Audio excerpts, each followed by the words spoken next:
Hello friends, welcome to Vijayawada food blog part 3 అనమాట. ఈరోజు మనం వచ్చేసాం కృపాల్ దాబాక్ అనమాట. అండ్ ఇక్కడ ద బెస్ట్ పంజాబీ ఫుడ్ అయితే ఉంటుంది. అండ్ మనకైతే విజయవాడ సిటీ పోలీస్ ఆపోజిట్లో ఈట్ స్ట్రీట్ పక్కన మనకి దాబా అయితే ఉంటుంది అనమాట.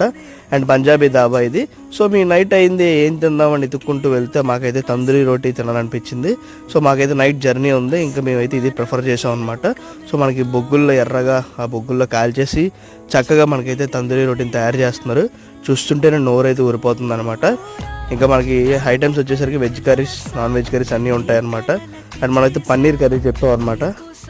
సో దాన్ని బాగా మిక్స్ చేసాం. ఇంకా అందరూ అయితే పిచ్చి ఆకలి మీద ఉన్నాము. నైట్ జర్నీ ఒకటి ఉంది. ఫస్ట్ ఎవరు తినకూడదు అనుకున్నాము. ఆ రోటీలు చూశాక తందూరి రోటీలు ఒక్కొక్కరు అయితే స్టార్ట్ చేసి తినడం అనమాట. అండ్ నేనైతే ఆ పన్నీర్ని అలాగ ముంచుకొని తింటుంటే నిజంగా నాకైతే మంచి క్రేవింగ్స్ అనమాట. బెస్ట్ ఫుడ్ తిన్నాను రా బాబు, విజయవాడ వచ్చాను అనిపించింది. ఇన్ని బిర్యానీలు తిన్నా ఇలాంటివి తినకపోతే మనం మిస్ అయిపోతాం.